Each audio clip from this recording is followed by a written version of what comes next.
Bonjour. La mise à jour 5.6 va arriver, on va retourner à mon stade et franchement ça a l'air vraiment pas top. Mais bon, on s'en fiche, on est là pour les personnages. Du coup on va voir qui sont les moins pires en vous exposant les avantages et les inconvénients de chacun. Tout d'abord nous avons Navia. Au niveau de ses avantages, le multi-cible n'est pas fou mais elle se débrouille en mono-cible. Malgré qu'elle utilise une arme à deux mains, elle frappe relativement vite. La recharge d'énergie n'est pas vraiment importante sur elle, le déchaînement n'est pas dingue. Les rotations avec le personnage sont si longues que la plupart des buffs auront expiré avant la fin.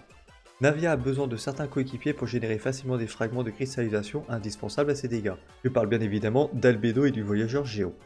Les différentes compositions d'équipes utilisent des duos de personnages qui sont généralement très populaires dans les autres équipes. Mais bon, on donne la priorité à Navia.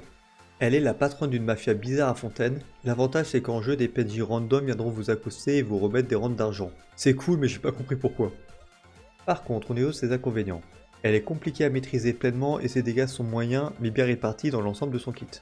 Les dégâts proviennent de sa stat d'attaque, donc la plupart des buffers géo ne fonctionnera pas bien avec elle, mais bon, normalement elle n'en a pas besoin.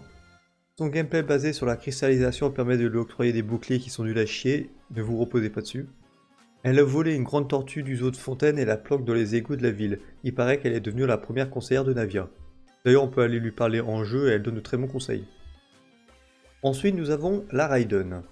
Au niveau de ses avantages, ses dégâts en C0 sont plus élevés que d'autres main DPS 4 étoiles qui passent autant voire plus de temps sur le terrain qu'elle. De plus, les dégâts hors terrain peuvent être supérieurs à ceux des personnages 5 étoiles. De nombreuses équipes ont déjà de bonnes unités de batterie, Raiden n'apporte pas plus dans certaines compositions. Elle peut bien comboter avec des personnages comme Beidou et Yunjin pendant son déchaînement élémentaire. L'arme la prise n'est pas très demandée par d'autres personnages, elle l'a pour elle toute seule. En plus c'est pas du tout compliqué à l'avoir, faut juste farmer pendant 5 heures, environ. La réaction de surcharge peut produire des problèmes de recul avec des ennemis lourds. La Raiden ne possède pas de forme physique et s'amuse à rendre visite aux habitants d'Inazuma sous forme astrale. Les habitants croyant se faire tourmenter par un fantôme, ils se sont mis à avoir peur de l'arco électro. Par contre, au niveau de ses inconvénients, Raiden est une batterie assez moyenne pour tout type d'éléments. Elle est peu flexible et nécessite des coéquipiers qui sont très utilisés comme Sarah ou Lisa mais ne possèdent pas de bonne synergie avec des unités faibles comme Bennett ou Kazuha. Les dégâts personnels sur son déchaînement élémentaire sont un peu limites pour un 5 étoiles, en plus de bouffer du temps de terrain. Les options d'armes 5 étoiles sont intéressantes mais pas nécessaires. Les premières constellations sont des améliorations mineures, surtout sa C2.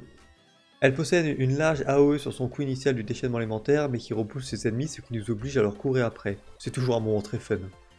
L'application électro est discutable sur le terrain ainsi qu'une application électro hors terrain insuffisante pour les réactions élémentaires. C'est elle qui a créé Scaramouche. Ah merci, hey, on se serait bien passé de ça. Néanmoins, Scaramouche reste le personnage qui a la meilleure histoire du jeu, à défaut d'avoir un bon design. On va dire que c'est pas si mal. Ensuite, nous avons Kinich. Attention, j'ai beaucoup de choses à dire. Au niveau de son avantage, il est extrêmement facile à prendre en main et ne nécessite pas de gros investissements. C'est l'expert des dégâts multi-cibles de Natlan. Il possède beaucoup de choix de personnages pour composer son équipe. Rosalia et Goro restent les meilleurs choix. Son lasso qui agrippe les ennemis n'est pas facilement cassable, même si l'ennemi décide de s'envoler au-delà de 200 mètres, Kinich le suit, et ça c'est pratique. Il est tellement investi dans son travail qu'on ne l'a même pas vu dans la quête d'Archon. Quel sens du devoir, on devrait prendre exemple sur lui. Par contre, au niveau de ses inconvénients, il se traîne au niveau des déplacements, surtout à Natlan, et comme tous les personnages de Natlan, ils ont le même problème de toute façon. Bon, ses dégâts sont plutôt pas mal mais inconsistants. Il est ni trop bon ni trop mauvais, en gros il fait le taf mais sans plus. Et surtout, son plus gros inconvénient, c'est Adjo, qui est vraiment éclaté, genre personne ne l'aime, il casse les pieds. Oui, il n'y a pas grand chose à dire sur le personnage vu que il est pas fou, il est pas nul, enfin voilà quoi. Ensuite nous avons les nouveaux personnages. Escoffier, c'est la cuistot la plus prisée de Fontaine et elle se bat avec une fourchette en utilisant sa queue. Elle a une queue, hein, ouais, bref. Au niveau de ses avantages, elle peut rentrer dans beaucoup de compositions d'équipe, par exemple en fonte, en exubérance et en supraconduction. Elle peut utiliser beaucoup de sets d'artefacts différents afin de diversifier son style de jeu. Bon, sinon avec elle, la bouffe est pas chère et elle peut cuisiner des plats sur mesure. Par contre, pour ses inconvénients, son déchaînement élémentaire est coûteux en énergie.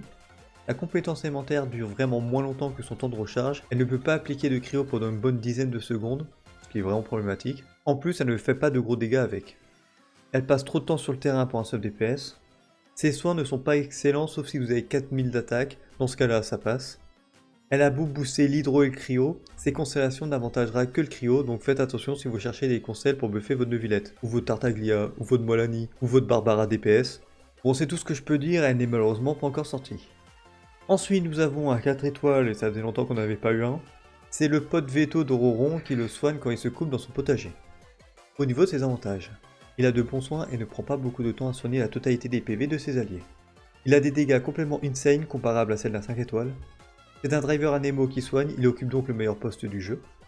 C'est un vétérinaire tellement efficace qu'il peut même rafistoler des humains. Par contre, pour ses inconvénients, personnage de Natlan oblige, il traîne du cul dans le monde ouvert. Son déchaînement est coûteux en énergie et peu efficace. Il utilise des pistolets pour se battre, il est donc américain et c'est pas cool. C'est tout ce que je peux dire sur lui, il n'est malheureusement pas encore sorti. Donc voilà. J'espère que cette vidéo n'aura aucune incidence sur votre choix futur. Allez, ciao!